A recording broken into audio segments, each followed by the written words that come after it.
Hoje eu tô aqui com a Maria Alice, que além de nutricionista esportiva, é uma musa fitness e vai falar pra gente sobre hipertrofia, não é? Isso, vamos lá!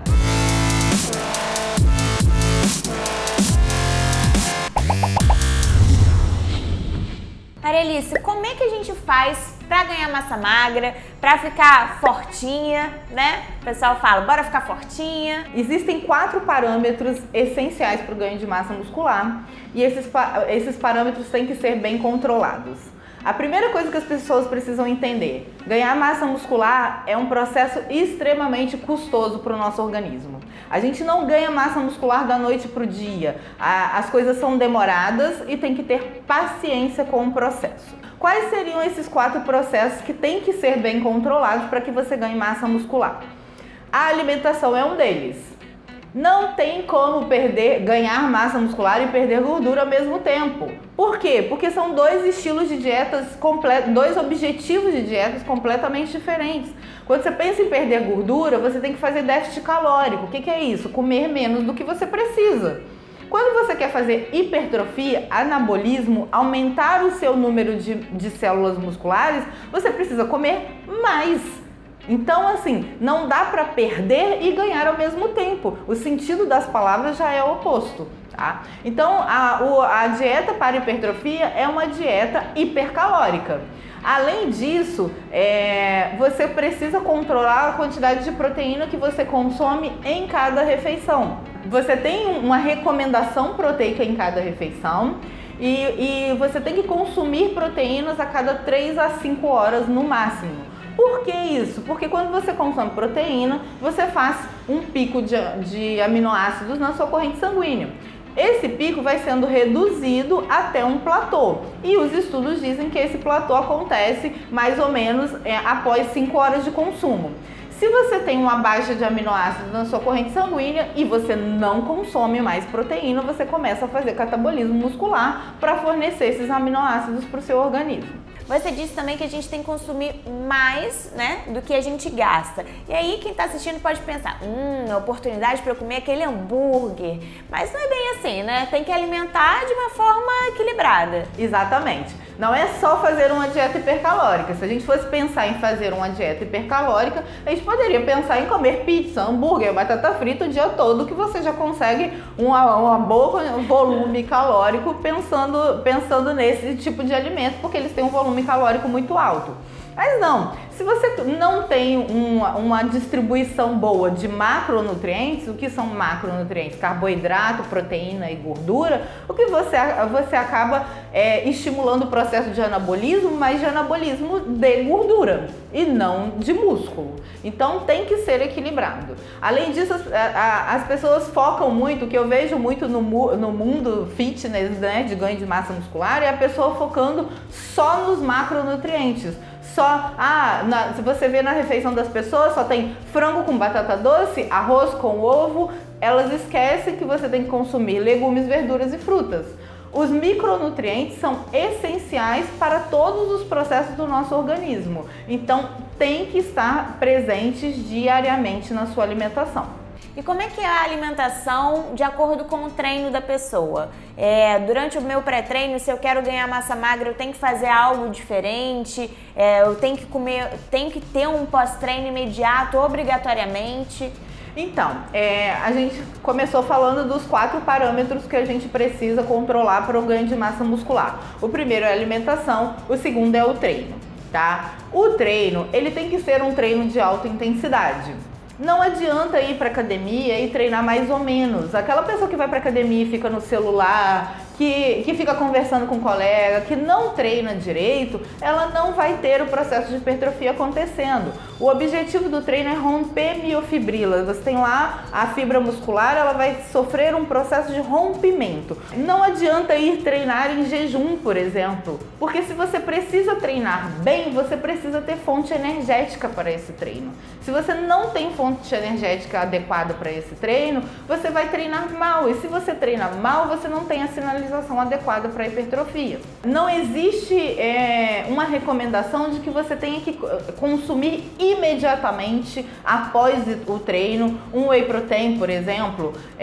Você tem que ter um consumo, sim, de proteína e carboidrato. Os dois são essenciais até 1 hora após o treino, para que você consiga fazer a reposição desses nutrientes e ter o processo de hipertrofia muscular estimulado.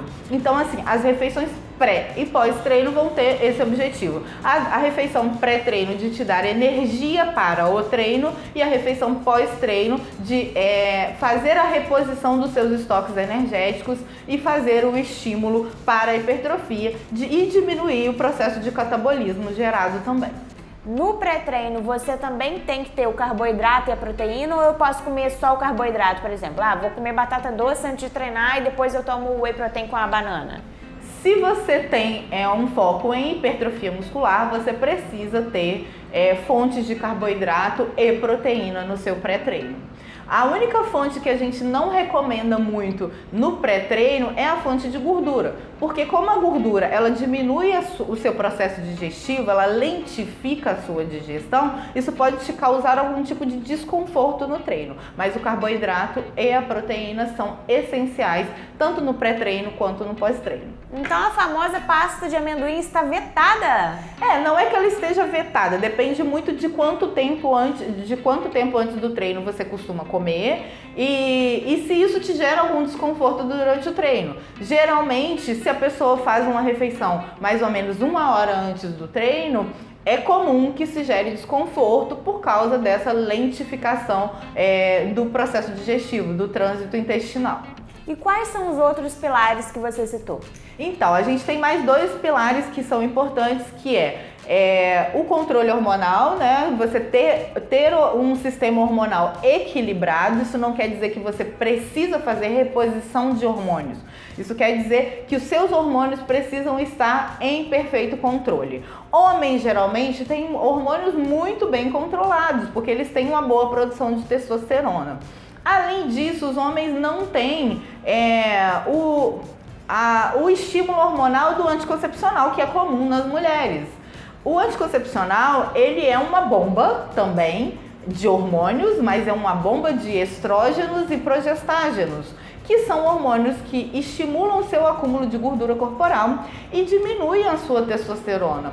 Então, assim, é comum que mulheres que fazem uso de anticoncepcional tenham testosterona baixa e a sua testosterona livre mais baixa ainda. Por que elas têm a testosterona livre mais baixa ainda? Porque o anticoncepcional estimula a produção lá no seu fígado de uma proteína chamada SHBG. O SHBG é a proteína que gruda a testosterona, ela carrega a testosterona na sua corrente sanguínea. Então, se você tem muito SHBG sendo produzido, a sua testosterona está sempre grudada no SHBG e não está livre para agir nos seus tecidos. Então, os efeitos ruins do anticoncepcional, além de causar desequilíbrio de micronutrientes, vitaminas do complexo B, cobre, vitamina A, por exemplo, o anticoncepcional faz com que você tenha níveis muito altos de vitamina A e cobre e diminui os seus níveis de vitaminas do complexo B. O anticoncepcional faz com que você tenha um acúmulo maior de gordura, uma produção maior de celulite e uma maior produção de SHBG, que faz com que você tenha menos testosterona livre. Além disso, ter altos níveis de estrógenos e progestágenos fazem com que você tenha uma menor testosterona no seu perfil geral. Então, ou seja, dificulta o emagrecimento e o ganho de massa magra. Exatamente. Você fica mais inchada. Exatamente. Mulheres que usam anticoncepcional têm maior acúmulo de gordura, maior produção de celulite, maior acúmulo de líquido e maior dificuldade para o ganho de massa muscular, tá? Então, assim, o equilíbrio hormonal é importantíssimo para o ganho de massa muscular. Marialice, qual que é o último pilar, então, para a gente conseguir finalmente a hipertrofia? Então, o último parâmetro e talvez o mais importante de todos é o sono. Se você não tem sono adequado, você não tem reparação celular, você não tem recuperação de miofibrila, recuperação muscular, você não tem controle de inflamação, você não tem uma produção hormonal adequada, o que faz com que você já descontrole um dos parâmetros que a gente já conversou. Então, dormir adequadamente é essencial tanto para controle de peso quanto para hipertrofia muscular. Nossa, eu durmo umas 5, 6 horas, então eu tô ferrada, né? O ideal seria, o que a gente tem nos artigos de produção científica, é que o ideal seria que a gente tivesse pelo menos 7 horas de descanso por noite, tá? A gente tem que lembrar que durante o sono a gente produz leptina e grelina, que controlam fome e saciedade. A gente produz GH durante o sono, que é um hormônio muito importante na perda de gordura corporal e no ganho de massa muscular. A gente produz melatonina, que além de controlar o sono, também controla a inflamação, controla a questão do peso em geral no seu organismo. E se você não dorme bem, você produz muito cortisol. E o cortisol é um hormônio do catabolismo. É um hormônio que faz você perder massa muscular e acumular gordura, principalmente na área abdominal. É o hormônio do estresse, né? Hormônio do estresse. Na verdade, assim, as pessoas veem, a gente fala muito do cortisol como uma coisa ruim. O cortisol é um hormônio necessário, né? É o hormônio do despertar. O cortisol é o que faz você acordar de manhã e ficar bem, sabe? O que acontece é que a gente não pode produzir cortisol o dia inteiro, a gente não pode ter pico de cortisol às 5 horas da tarde, por exemplo. É isso que é ruim, você ficar com picos de cortisol durante períodos do dia que você não deveria ter.